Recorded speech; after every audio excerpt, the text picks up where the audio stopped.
ma soovitaksin olla elurõõmus ja julge, mitte karta tulevikku ja mitte mõelda, et see, mis praegu toimub, on nüüd mingi elu ja surma küsimus, et kui ma milleski läbi kukun, et siis ongi kõik halvasti. Elus juhtub igasuguseid asju. Tere, mina olen Arabella ja kuidas teie nimi on? Tere, minu nimi on Annika. Tore. Kas võin küsida, et kuidas on teie elukutse? Minu elukutse on keraamik. Et ma õppisin Kunstiakadeemias keraamika erialal.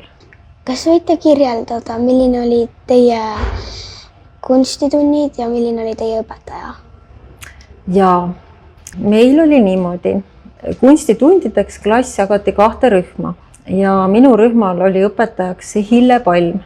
Tema oli selline rahulik vanem proua ja siis teisel rühmal oli kunstiõpetajaks meie klassijuhataja Hillar Tatar. Tema oli selline natukene selline rangem? Mitte rangem, ta oli selline väga iseloomukas, selline müstiline, niisugune karismaatiline härra, selline jõuline ja suur ja väga huvitav isiksus ja ma just eile õhtul veel guugeldasin, et ta elab praegu Haapsalus, ta on 88-aastane. Ta Haapsalus tegeleb ka õlimaalide tegemisega. Ja tahtsin küsida, et kuidas see teos meie koolimaja seinale sattus? See oli selline lugu, et 1991, see on siis juba 34 aastat tagasi, hakkas meie klass lõpetama keskkooli. Meie klassijuhataja Hillar Tatar pakkus mulle selle välja, et mis oleks, Annika, kui sina teeksid siia seinale ühe töö, et kas sa oleksid huvitatud.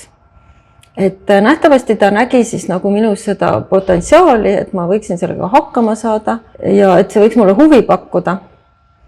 Ja siis ma mõtlesin, et miks ka mitte. Ja siin oli enne täiesti tühi sein ja see oli siis minu kunstilõputöö. Te ei mäleta, kuidas see nimi oli?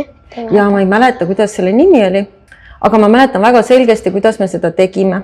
Et kevadel laupäeviti minu isa, minu õde ja mina tulime 3 linna teisest otsast Mähelt, kus me elasime, tulime autoga siia, meil olid ämbrid ja kellud ja meil oli tsemendisegu ja siis olid mullavärvid ja siis me toksisime selle seina nagu katki ja siis tegime reljeefi siia ja siis ootasime, kui ära taheneb.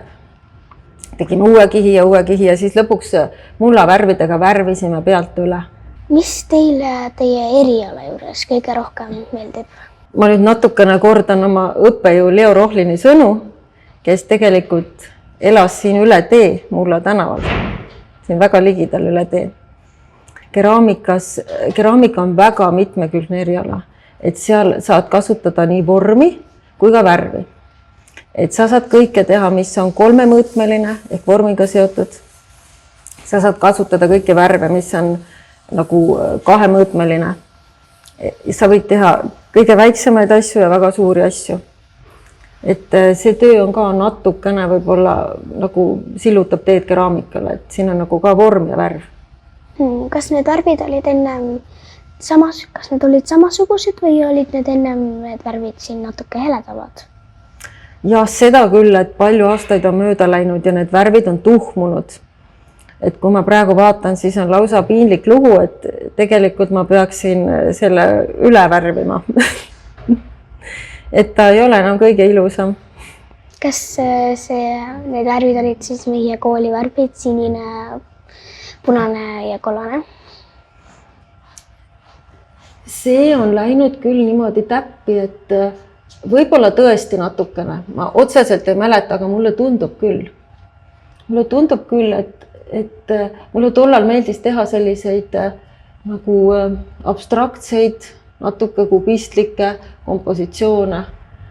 Ja ma arvan, et siin on nagu mingisugune nagu natuke nagu mingi tee vist. Ja siis nähtavasti on natukene koolivärvid, et ta läheks kokku. Kindlasti, et ta läheks kokku selle põrandaga, mis on sama ja siis võib-olla seintega. Kas see osa sealt on katki läinud või see oligi niimoodi? See osa on katki läinud, jah. See on nagu ära murdunud sealt. Jah. sellepärast, et ta on nagu siin raami sees ja ta on sealt äärest ära murdunud ja see töö põhiliselt oli nagu abstraktne kompositsioon, et see oli see, mis mul nagu tuli, mida ma tahtsin teha ja siis see läks nagu läbi ka. Ja see sisuline pool võis olla, ma arvan, et see oli mingisugune tee nagu natukene on mingi tee ja siis seal üleval juhtub igasuguseid asju, aga põhiliselt see oli nagu abstraktne kompositsioon. Millist kunsti te üldiselt nagu ise naudite?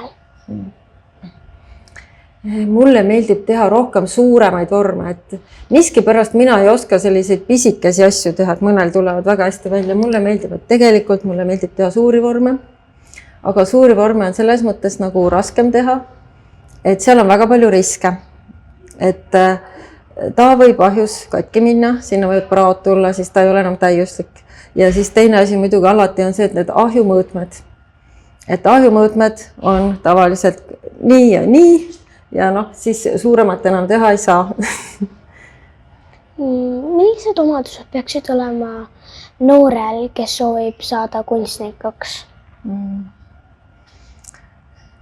Mina mäletan seda, et oli lihtsalt üks väga suur tahtmine. Et see oli nagu see plaan A või see esimene unistus, et ma sain küll aru, et see ei ole majanduslikult võib-olla kõige mõttekam, et see ei ole nagu selline raha teenimise eriala, aga miskipärast ma nii väga tahtsin seda. Ja siis ega ma enne järele ei jätnud, kui ma sain, mis ma tahtsin. Ja mõnes mõttes ma olen nagu rahul. Kas siis, kui teie siin ajal käisite koolis, kas teie ajal oli see kool natuke teistmoodi või kuidas teie seda mäletate?